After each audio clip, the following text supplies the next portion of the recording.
ಎಲ್ಲರಿಗೂ ನಮಸ್ಕಾರ. Welcome back to my channel Kanvita kitchen friends. ಇವತ್ತಿಂದು ಏನಪ್ಪ ರೆಸಿಪಿ ಅಂತ ಅಂದರೆ 19 ಕಿಡ್ಸಿಗೆ ತುಂಬ ಫೇವ್ರೆಟ್ ಆಗಿರುವಂತಹ ಹುಣಸೆಹಣ್ಣು ಕುಟ್ಟುಂಡಿ ರೆಸಿಪಿನ ತೋರಿಸ್ತಿದ್ದೀನಿ ಫ್ರೆಂಡ್ಸ್. ಇದು ನಾನು ಕೂಡ 19 ಕಿಡ್, ಹಾಗಾಗಿ ನನಗೂ ಕೂಡ ತುಂಬ ಇಷ್ಟ. ಇದು ತುಂಬ ಸೂಪರಾಗಿರುತ್ತೆ.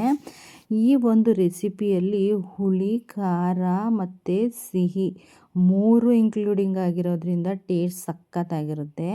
ಈ ರೆಸಿಪಿಗೆ ಯಾವ್ಯಾವ ಸಾಮಗ್ರಿಗಳು ಬೇಕು ಅಂತ ನಾನಿಲ್ಲಿ ತೋರಿಸ್ತಿದ್ದೀನಿ. ನೋಡ್ತಾ ಇರ್ಬೋದು, ನಾನು ಒಂದು ದೊಡ್ಡ ಗಾತ್ರದ ಹುಣಸೆ ಹಣ್ಣಿನ ಉಂಡೆನ ತೊಗೊಂಡಿದ್ದೀನಿ. ಹಾಗೆ ಒಂದು ದೊಡ್ಡ ಗೆಡ್ಡೆ ಬೆಳ್ಳುಳ್ಳಿನ ತೊಗೊಂಡಿದ್ದೀನಿ. ಮತ್ತು ಸಾಂಬಾರು ಸೊಪ್ಪನ್ನ ತೊಗೊಂಡಿದ್ದೀನಿ. ಹಾಗೆ ನಾನು ಉಪ್ಪು, ಖಾರದ ಪುಡಿ, ಜೀರಿಗೆ, ಬೆಲ್ಲ ಇವಿಷ್ಟನ್ನು ನಾನು ತೊಗೊಂಡಿದ್ದೀನಿ ಫ್ರೆಂಡ್ಸ್. ನೋಡ್ತಾ ಇರ್ಬೋದು, ನಾನೀಗ ಮಾಡೋದಕ್ಕೆ ತಯಾರಾಗಿದ್ದೀನಿ. ಸೊ ನೀವು ಕೂಡ ಮಾಡ್ಕೊಂಡು ತಿನ್ನಿ ಮತ್ತು ಈಗಿನ ಜನ್ರೇಷನ್ ಮಕ್ಕಳಿಗೆ ಮಾಡಿ ಕೊಡಿ ಫ್ರೆಂಡ್ಸ್. ತುಂಬ ಇಷ್ಟಪಡ್ತಾರೆ. ನಾನು ಎಲ್ಲ ಮಕ್ಕಳಿಗೂ ಮಾಡಿಕೊಟ್ಟಿದ್ದೀನಿ. ನನ್ನ ಸುತ್ತಮುತ್ತ ಇರುವಂಥ ಮಕ್ಕಳಿಗೆ ಮಾಡಿಕೊಟ್ಟಿದ್ದೀನಿ. ಅವರು ಕೂಡ ತುಂಬ ಇಷ್ಟಪಟ್ಟಿದ್ದಾರೆ. ನೋಡ್ತಾ ಇರ್ಬೋದು, ಇನ್ನೊಂದು ಸಲ ಏನೇನು ತೊಗೊಂಡಿದ್ದೀನಿ ಅಂತ ತೋರಿಸ್ತಾ ಇದ್ದೀನಿ. ಹುಣಸೆಹಣ್ಣು, ಬೆಳ್ಳುಳ್ಳಿ, ಸಾಂಬಾರು ಸೊಪ್ಪು, ಬೆಲ್ಲ ಜಾಸ್ತಿ ಹಾಕ್ಕೊಳ್ಳಿ ಮಕ್ಕಳು ತಿನ್ನೋದ್ರಿಂದ. ನೆಕ್ಸ್ಟು ನಾನಿಲ್ಲಿ ಜೀರಿಗೆ, ಹಾಗೆ ಖಾರ ಪುಡಿ, ಉಪ್ಪು ಇಷ್ಟು ಸಾಮಗ್ರಿಗಳಿದ್ದರೆ ಫಟಾಫಟ್ ಅಂತ ತಯಾರಾಗೋಗುತ್ತೆ. ನೋಡ್ತಾ ಇರ್ಬೋದು, ಒಂದು ಮುಷ್ಟಿಯಷ್ಟು ಅಂದರೆ ನಿಮ್ಮ ಕೈಗೆ ಫುಲ್ ಬರೋ ಅಷ್ಟು ಒಂದು ಮುಷ್ಟಿಯಷ್ಟು ಹುಣಸೆಹಣ್ಣನ್ನು ತಗೊಂಡು ಅದನ್ನು ಚೆನ್ನಾಗಿ ಜಜ್ಜಿಟ್ಕೊಬೇಕು. ಫಸ್ಟು ಯಾವುದೇ ಇಂಗ್ರೀಡಿಯೆಂಟ್ಸ್ನ ಹಾಕ್ಕೊಬೇಡಿ. ಫಸ್ಟು ಹುಣಸೆಹಣ್ಣನ್ನು ಈ ಥರ ಸಾಫ್ಟ್ ಆಗೋವರೆಗೆ ಚೆನ್ನಾಗಿ ಕಲ್ಲಲ್ಲಿ ಜಜ್ಜಿಟ್ಕೊಳ್ಳಿ. ಇದರ ಸ್ವಾದ ಅಂತೂ ತುಂಬ ಸಖತ್ತಾಗಿರುತ್ತೆ. ಟ್ರಸ್ಟ್ ಮೀ ಫ್ರೆಂಡ್ಸ್, ಈಗಿನವ್ರು ನೋಡ್ತಿದ್ರೆ ಇದೇನು ಚೆನ್ನಾಗಿರುತ್ತೋ ಅಂತ ಅಂದ್ಕೊಬೇಡಿ. ಒಂದು ಸಲ ಮಾಡಿ ತಿನ್ನಿ. ನೀವು ಪದೇ ಪದೇ ಮಾಡಿ ಒಂದು ಬಾಕ್ಸಿಗೆ ಹಾಕಿ ಫ್ರಿಜ್ಜಲ್ಲಿ ಹಾಕಿ ಇಟ್ಕೊತೀರ. ನೋಡ್ತಾ ಇರ್ಬೋದು, ಇಲ್ಲಿ ಚೆನ್ನಾಗಿ ಹುಣಸೆಹಣ್ಣನ್ನು ಜಜ್ಜಾದಮೇಲೆ ಬೆಳ್ಳುಳ್ಳಿನ ಹಾಕೋತಿದ್ದೀನಿ. ಒಂದು ದೊಡ್ಡ ಗೆಡ್ಡೆ ಬೆಳ್ಳುಳ್ಳಿನ ತೊಗೊಂಡಿದ್ದೀನಿ ಫ್ರೆಂಡ್ಸ್. ಇದನ್ನ ಚೆನ್ನಾಗಿ ಜಜ್ಕೊಬೇಕು. ಅಂದರೆ ಹುಣಸೆ ಹಣ್ಣನ್ನು ಚೆನ್ನಾಗಿ ಮಿಕ್ಸ್ ಮಾಡಿಕೊಂಡು ಚೆನ್ನಾಗಿ ಜಜ್ಕೊಳ್ಳಿ. ಈ ರೀತಿ ಜಜ್ತಾ ಅದು ತುಂಬ ಸಾಫ್ಟ್ ಆಗಬೇಕು ಫ್ರೆಂಡ್ಸ್. ಅಂದರೆ ಬೆಳ್ಳುಳ್ಳಿ ಹುಣಸೆ ಹಣ್ಣು ಜೊತೆ ಹೊಂದ್ಕೊಳ್ಳೋವರೆಗೆ ಜಜ್ಕೋಬೇಕು. ನೋಡಿ, ನಾನು ಯಾವ ರೀತಿ ಈಗ ಕೈಯಲ್ಲಿ ನೀಟಾಗಿ ಕಲಿಸ್ಕೊತಿದ್ದೀನೋ ಆ ರೀತಿ ಕಲಿಸ್ಕೊಂಡು ಜಜ್ಜಬೇಕು. ಈ ರೀತಿ ಜಜ್ಜಾದಮೇಲೆ ನಾನಿಲ್ಲಿ ಸಾಂಬಾರು ಸೊಪ್ಪನ್ನ ಹಾಕ್ಕೊತಿದ್ದೀನಿ. ಸಾಂಬಾರು ಸೊಪ್ಪನ್ನ ಯಾವುದೇ ಕಾರಣಕ್ಕೂ ಮಿಸ್ ಮಾಡಿಬಿಡಿ, ಯಾಕಂದರೆ ಇದು ತುಂಬ ಒಳ್ಳೆ ಟೇಸ್ಟ್ ಕೊಡುತ್ತೆ ಮತ್ತು ಡಿಫ್ರೆಂಟ್ ಟೇಸ್ಟ್ ಕೊಡುತ್ತೆ ಫ್ರೆಂಡ್ಸ್.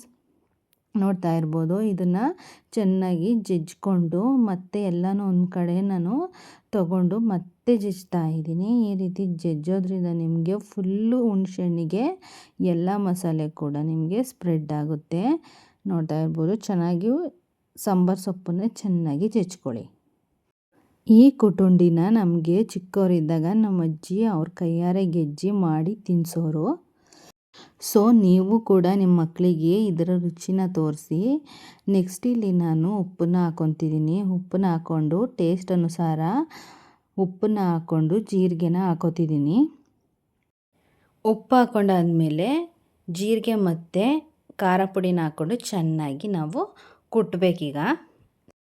ನೋಡ್ತಾ ಇರ್ಬೋದು, ನಾನು ಇಲ್ಲಿ ಬೆಲ್ಲನ ತೊಗೊಂಡಿದ್ದೀನಿ. ಬೆಲ್ಲ ಹಾಕೋದ್ರಿಂದ ತುಂಬ ಟೇಸ್ಟ್ ಬರುತ್ತೆ. ಸಕ್ಕರೆ ಹಾಕ್ಬೇಡಿ ಫ್ರೆಂಡ್ಸ್. ಮಕ್ಕಳಿಗೆ ಸಕ್ಕರೆ ಕೊಡೋದ್ರಿಂದ ತುಂಬ ಆರೋಗ್ಯಕ್ಕೆ ಹಾನಿಕಾರಕ. ಹಾಗಾಗಿ ಇಲ್ಲಿ ಯಾವುದೇ ರೆಸಿಪಿ ಮಾಡಿ ನೀವು ಆದಷ್ಟು ಬೆಲ್ಲ ಕೊಡಿ ಮಕ್ಕಳಿಗೆ. ಸೊ ಬೆಲ್ಲನ ಜಾಸ್ತಿ ಹಾಕ್ಕೊಂಡು ನಾನಿಲ್ಲಿ ಚೆನ್ನಾಗಿ ಚೆಚ್ಕೊತಿದ್ದೀನಿ. ನೀವು ಕೆಲವರು ಮಿಕ್ಸಿಲಿ ಮಾಡ್ತಾರೆ. ನನಗೇನೋ ಅದ್ರ ಟೇಸ್ಟ್ ಇಷ್ಟ ಆಗಲ್ಲ. ಏನಿದ್ರು ಕೈಯಲ್ಲಿ ಜಜ್ಜಿ ಕೈಯಲ್ಲಿ ಮುಟ್ಟಿ ಮಾಡಿರೋ ಪದಾರ್ಥಗಳು ತುಂಬ ರುಚಿಯಾಗಿರ್ತಾವಂತೆ. ಹಾಗಾಗಿ ನೀವು ಕಲ್ಲಲ್ಲಿ ಕೈಯಿಂದ ಚೆಚ್ಚಿ ಮಾಡಿ ಅದರ ಟೇಸ್ಟ್ ನೋಡಿ. ನೋಡ್ತಾ ಇರ್ಬೋದು, ನಾನು ಎಲ್ಲ ಕೂಡ ಚೆನ್ನಾಗಿ ಸ್ಮ್ಯಾಶ್ ಆಗೋ ರೀತಿ ಚೆಚ್ತಾ ಇದ್ದೀನಿ. ಈ ರೀತಿ ಚೆಚ್ಚೋದ್ರಿಂದ ನಿಮಗೆ ಎಲ್ಲ ಕಡೆ ಆ ಪದಾರ್ಥಗಳ ಫ್ಲೇವರು ಹರಡ್ಕೊಳ್ಳುತ್ತೆ. ಸೊ ಇಷ್ಟ ಆಗಿದೆ ನೋಡಿ. ಇಷ್ಟಲ್ಲ, ಇನ್ನೂ ಚೆಚ್ಚಬೇಕು. ತುಂಬ ಚೆನ್ನಾಗಿ ಸಾಫ್ಟ್ ಆಗೋ ರೀತಿ ಚೆಚ್ಚಬೇಕು. ಯಾಕಂದರೆ ಮಕ್ಕಳು ತಿನ್ನೋದ್ರಿಂದ ಸಾಫ್ಟಾಗಿ ಮಾಡಿದ್ರೆ ತುಂಬ ಚೆನ್ನಾಗಿರುತ್ತೆ ಮತ್ತು ಅವ್ರು ತಿನ್ನೋಕ್ಕೂ ಕೂಡ ಅವ್ರಿಗೆ ಈಸಿ ಆಗುತ್ತೆ. ಹುಣಸೆ ಹಣ್ಣಿನಲ್ಲಿ ನೈಸರ್ಗಿಕ ಆಮ್ಲಗಳು ಮತ್ತು ಕೆಲವು ಪೋಷಕಾಂಶಗಳಿರುತ್ತವೆ. ಈ ಹುಣಸೆ ಹಣ್ಣು ಸ್ವೀಟ್ ಮತ್ತು ಹುಳಿ ರುಚಿಯನ್ನು ಕೊಡುತ್ತೆ. ಅದಕ್ಕಾಗಿಯೇ ಚಿಕ್ಕ ಮಕ್ಕಳಿಂದ ಹಿಡಿದು ದೊಡ್ಡವ್ರವರ್ಗೂ ಬಾಯಿ ಚಪ್ಪರಿಸ್ಕೊಂಡು ತಿನ್ನೋಣ ಅಂತ ಅನಿಸುತ್ತೆ. ನೋಡ್ತಾ ಇರ್ಬೋದು ಫ್ರೆಂಡ್ಸ್, ನಾನಿಲ್ಲಿ ಚೆನ್ನಾಗಿ ಕುಟ್ಟಿದ್ದೀನಿ, ಶಕ್ತಿ ಮೀರಿ ಕುಟ್ಟಿದ್ದೀನಿ. ತುಂಬ ಚೆನ್ನಾಗಿ ಸ್ಮ್ಯಾಶ್ ಆಗಿ ನುಣ್ಣಗಾಗಿದೆ. ಇದು ಮಿಕ್ಸಿಲೂ ಮಾಡ್ಬೋದು ಫ್ರೆಂಡ್ಸ್, ಬಟ್ ನೀವು ಟ್ರೈ ಮಾಡಿ. ಮಿಕ್ಸಿಲೂ ಮಾಡ್ತೀನಿ ನೋಡಿ, ಕೈಯಲ್ಲೂ ಮಾಡ್ತೀನಿ ನೋಡಿ. ಕೈಯಲ್ಲಿ ಮಾಡಿದ್ದು ಅಪ್ಪಟ ದೇಸಿ ರುಚಿಯನ್ನು ಕೊಡುತ್ತೆ. ನೋಡ್ತಾ ಇರ್ಬೋದು ಯಾವ ರೀತಿ ಕಾಣ್ತಾ ಇದೆ ಅಂತ. ಇದು ನೋಡೋಕ್ಕಷ್ಟೇ ಅಲ್ಲ, ತಿನ್ನೋಕ್ಕೂ ಕೂಡ ಅಷ್ಟು ಸಖತ್ತಾಗಿರುತ್ತೆ. ಈ ಒಂದು ರೆಸಿಪಿನ ಯಾರ್ಯಾರು ಮಕ್ಕಳಿದ್ದಾರೋ ಮನೇಲಿ ಅವರೆಲ್ಲ ಮಾಡಿ ಅವ್ರಿಗೆ ಟೇಸ್ಟ್ ಮಾಡಿ. ಇದು ನನ್ನ ರಿಕ್ವೆಸ್ಟು. ಯಾಕಪ್ಪ ಅಂತ ಅಂದರೆ ಇಂದಿನ ಸ್ನ್ಯಾಕ್ಸ್ಗಳು ಇವತ್ತಿಗೆ ಎಲ್ಲ ಜೀವಂತವಾಗಿಲ್ಲ ಫ್ರೆಂಡ್ಸ್. ಹಾಗಾಗಿ ನೀವು ಇಂದಿನ ಸ್ನ್ಯಾಕ್ಸ್ನ ಅಂದರೆ 19 ಕಿಡ್ಸು ಏನು ತಿಂತಿದ್ವಿ ಆ ಸ್ನ್ಯಾಕ್ಸ್ನೆಲ್ಲ ಮಕ್ಕಳಿಗೆ ಒಂದು ಸಲ ಟೇಸ್ಟ್ ಮಾಡಿ ಅನ್ನೋದು ನನ್ನ ರಿಕ್ವೆಸ್ಟು. ನೋಡ್ತಾ ಇರ್ಬೋದು ಇಲ್ಲಿ ಯಾವ ರೀತಿ ಸ್ಮ್ಯಾಶ್ ಆಗೋ ಥರ ಚೆಚ್ಚಿದ್ದೀನಿ ಅಂದರೆ ಎಲೆ ಬಿಟ್ಟೆ ಎದಾಳ್ತಿಲ್ಲ. ಈ ರೀತಿ ಚೆನ್ನಾಗಿ ಚೆಚ್ಚಿ ನೋಡಿ ನಿಮಗೆ ತೋರಿಸ್ತಾ ಇದ್ದೀನಿ. ಒಂದು ಕಡ್ಡಿಗೆ ಹಾಕಿ ಮಕ್ಕಳಿಗೆ ಕೊಡಿ ಫ್ರೆಂಡ್ಸ್.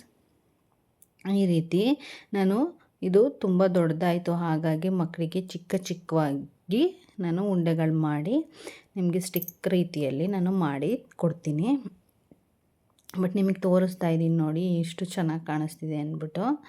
ನೋಡ್ತಾ ಇರ್ಬೋದು, ಕ್ಯಾಮ್ರಾ ಫೋಕಸ್ ಮಾಡ್ತಿಲ್ಲ ಫ್ರೆಂಡ್ಸ್, ಆದರೂ ನೋಡಿ ಎಷ್ಟು ಚೆನ್ನಾಗಿದೆ, ಚೆನ್ನಾಗಿ ಕಾಣಿಸ್ತಿದೆ ಮತ್ತು ಟೇಸ್ಟು ಕೂಡ ಅಷ್ಟೇ ತುಂಬ ಯಮ್ಮಿ ಆಗಿತ್ತು. ನಾನು ಕೂಡ ಫಸ್ಟು ಟೇಸ್ಟ್ ಮಾಡಿದೆ ಮಾಡಿದ ತಕ್ಷಣ. ಈಗ ನಾನು ಬಾಳೆದೆಲೆದು ಏನು ಎಲೆ ಮಧ್ಯ ದಿಂಡು ಬರುತ್ತಲ್ಲ ಅದನ್ನು ಚಿಕ್ಕದಾಗಿ ಉದ್ದುದ್ದಕ್ಕೆ ನಾನು ಕಟ್ ಮಾಡಿ ಇಟ್ಕೊಂಡಿದ್ದೀನಿ. ಇದಕ್ಕೇ ನಾನು ಇಲ್ಲಿ ಲಾಲಿಪಾಪ್ ರೀತಿಯಲ್ಲಿ ಮಾಡಿ ಉಂಡೆಗಳು ಮಾಡಿ ಸಿಕ್ಸಿ ಕೊಡೋಣ ಮಕ್ಕಳಿಗೆ ಅಂತ. ಸೊ ನೋಡ್ತಾ ಇರ್ಬೋದು ಇಷ್ಟ ಆಗಿದೆ. ಈಗ ಲಾಲಿಪಾಪ್ ರೀತಿಯ ಕಡ್ಡಿಗಳನ್ನು ಮಾಡಿಟ್ಟಿದ್ದೀನಿ, ಇದನ್ನು ಮಕ್ಕಳಿಗೆ ಕೊಡೋಕ್ಕೆ ಅಂತ ರೆಡಿ ಮಾಡಿ ಇಟ್ಟಿದ್ದೀನಿ. ಈ ರೆಸಿಪಿ ಮಾಡೋಕ್ಕೆ ತುಂಬ ಕಷ್ಟ ಇಲ್ಲ ಫ್ರೆಂಡ್ಸ್, ತುಂಬ ಈಸಿ ರೆಸಿಪಿ. ಒಂದು ಸಲ ಟ್ರೈ ಮಾಡಿ ಮತ್ತು ನನಗೆ ಕಮೆಂಟ್ ಮೂಲಕ ತಿಳಿಸಿ ಹೇಗೆ ಬಂದಿದೆ, ಹೇಗೆ ಬಂತು, ಚೆನ್ನಾಗಿದೆಯೋ ಇಲ್ವೋ ಅಂತ ನನಗೆ ಕಮೆಂಟ್ ಮೂಲಕ ತಿಳಿಸಿ. ಪ್ಲೀಸ್ ಸಬ್ಸ್ಕ್ರೈಬ್ ಮಾಡಿ ಫ್ರೆಂಡ್ಸ್. ಸಬ್ಸ್ಕ್ರೈಬ್ ಮಾಡ್ತಿದ್ದೀರಾ, ವಿಡಿಯೋ ನೋಡ್ತಿದ್ದೀರಾ, ಬಟ್ ಫುಲ್ ವಿಡಿಯೋ ನೋಡ್ತಿಲ್ಲ. ಲೆಂತಿ ವಿಡಿಯೋ ಆಗಿರೋದ್ರಿಂದ ಫುಲ್ ವಿಡಿಯೋ ನೋಡಿ, ನಿಮಗೆ ಇನ್ಫಾರ್ಮೇಷನ್ ಕೂಡ ಸಿಗುತ್ತೆ. ಆ ಇಂಗ್ರೀಡಿಯೆಂಟ್ಸ್ ಬಗ್ಗೆ ನಿಮಗೆ ಇನ್ಫಾರ್ಮೇಷನ್ ಸಿಗುತ್ತೆ friends. Thank you so much. ಮತ್ತು ಲೈಕ್ ಮಾಡಿ, ಶೇರ್ ಮಾಡಿ, ಕಮೆಂಟ್ ಮಾಡಿ. ಪ್ಲೀಸ್ ಸಪೋರ್ಟ್ ಮಾಡಿ ಫ್ರೆಂಡ್ಸ್, ಪ್ಲೀಸ್ ಸಪೋರ್ಟ್ ಮಾಡಿ. Thank you.